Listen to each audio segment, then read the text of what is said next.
Friends, ఈ వీడియోలో నేను బైడైరెక్షనల్ శాంప్లింగ్ గేట్ గురించి చెప్తాను. So basically bidirectional sampling gate కన్నా ముందు యూనిట్ నో basically water sampling gates. So దాని డెఫినేషన్ అండ్ దాని టైప్స్ ఏంటిది, యూనిడైరెక్షనల్ శాంప్లింగ్ గేట్ అంటే ఏంటిది, బైడైరెక్షనల్ శాంప్లింగ్ గేట్ అంటే ఏంటిది, and major difference definition of that, and also bidirectional sampling గేట్లో how it works with the help of the transistors and circuit diagram తీసుకొని single type transistor and emitter coupled type transistor and bidirectional sampling గేట్లో operation, that to circuit diagrams operation and application. So this video is only for the electronic students or the persons who are studying the electronic subjects or analog communication subjects. Other than this you can skip, or if you want you can listen.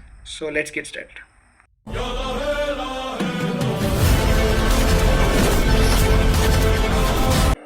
So first one, water sampling gates. As you can see the definition, a sampling gate is a circuit which allows an input signal to pass through to the output only during a specific time interval decided by a control signal or a gating pulse. So let's understand the definition first. So basically it is like an electronic switch that opens and closed based on the another signal. See, basically when the control signal is on, the gate allows the input signal to go to the output, and when the control signal is off, it completely blocks the signal, okay, like switching it off. And so imagine like this, you have a signal that keep coming continuously, but you only want to take a part of it. So what this gate does is like it allows the signal to pass only for the short duration when the control pulse is active. That's why we call it as a sampling gate, because it samples the signal for a small interval of time. See, the thing you need to understand is the gate does not work all the time. It only works when the control signal says yes, now you can pass. So it basically controlling when the signal goes out.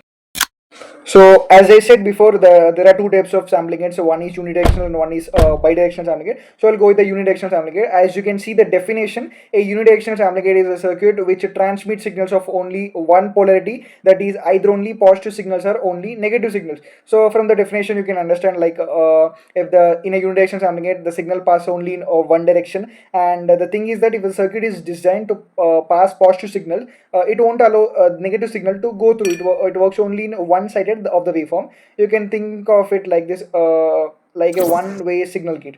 Okay, if the signal tries to go in the other direction, it just get blocked. That's why it is called unidirectional, because it passes signal only in one direction or in only one polarity. But the kind of signal has a limitation. It can't transmit both the sides of the waveform, right? So if your input has a both positive and negative parts, only one part reaches the output.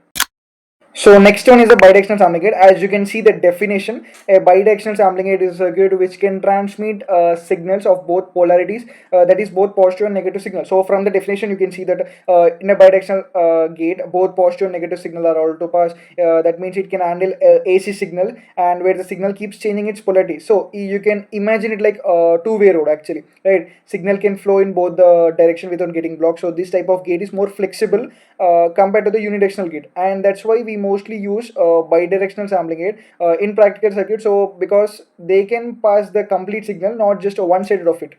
Up to now we have seen water sampling gates and what are the types and definitions of unidirectional and bidirectional, right? So we know the difference between unidirectional and bidirectional sampling gates, right? Now let's see how exactly a bidirectional sampling gate works using transistor. We'll understand its circuit, how the transistor switches on and off, and how the signal passes through it. Okay, so next one is the bidirectional gate using a transistor. So first of all, try to listen the words, and also you can see the points which I use to say in the screen. First of all, as you can see the diagram, I'll say the components and the operations. Okay, as you can see the diagram, there are the components.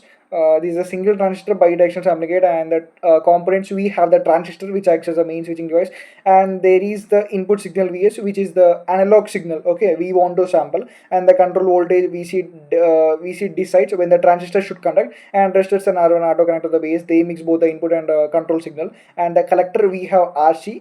At the collector we have Rc, and the output we note is taken from the collector terminal. So these are the basic components which is there in the diagram. Okay, now coming to the operation, it's very simple. Okay, everything depends on whether the transistor is on and off, okay, which is controlled by the voltage Vc. Okay, when the control voltage Vc is high, see clearly, listen, when the control voltage Vc is high, the base emitter junction becomes forward bias and the transistor turns on. Okay, so current flows from Vcc through Rc and the transistor to ground. So the collector voltage almost to zero. That means the output becomes low and the input signal is blocked. Okay, So remember, when Vc is high, the gate is closed. Okay. Next, when the control voltage Vc goes low, the transistor switches off because there isn't enough to base current. There isn't enough base current. No current flows through RC, so the collector voltage rises close to VCC. Okay. Now the input signal Vs can appear at the output.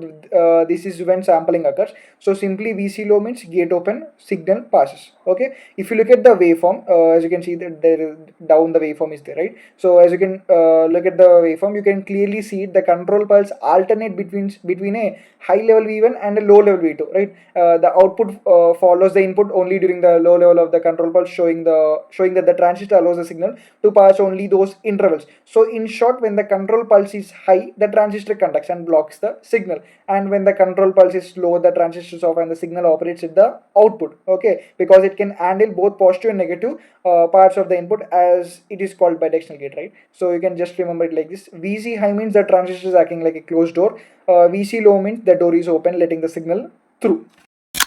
Next one, as you can see, the emitter coupled bidirectional sampling gate. I also now also listen to my words and also see the text which I mentioned in the screen. Okay, so here we have two NPN transistors, as you can see in the diagram, Q1 and Q2, connected in a different pair configuration. Both emitters are joined together and connected to ground through resistor RE, which provides stabilization and biasing. Okay, the collector of Q2 is connected through a resistor RC to the supply voltage VCC, and the output voltage V0 is taken from the collector of Q2, right? You can also notice the bias voltage VBB is applied to the base of the Q2 to set its operating point, and also the input signal Vs is applied through a capacitor, while the control voltage Vc is applied to the base of the Q1, right?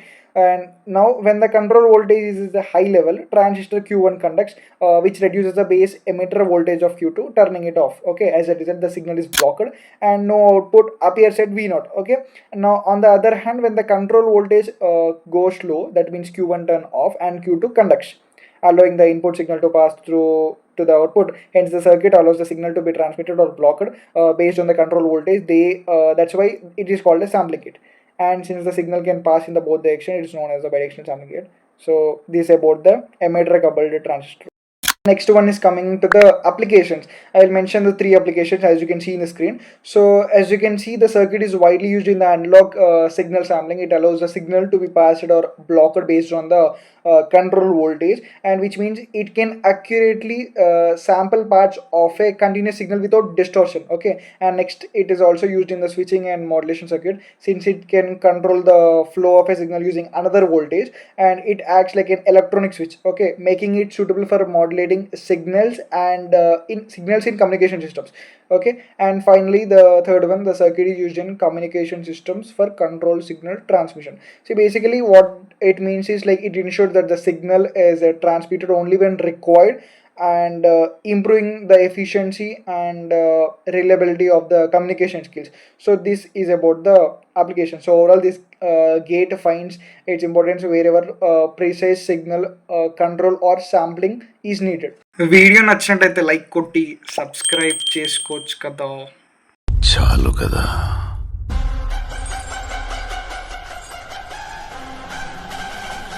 చాలురా.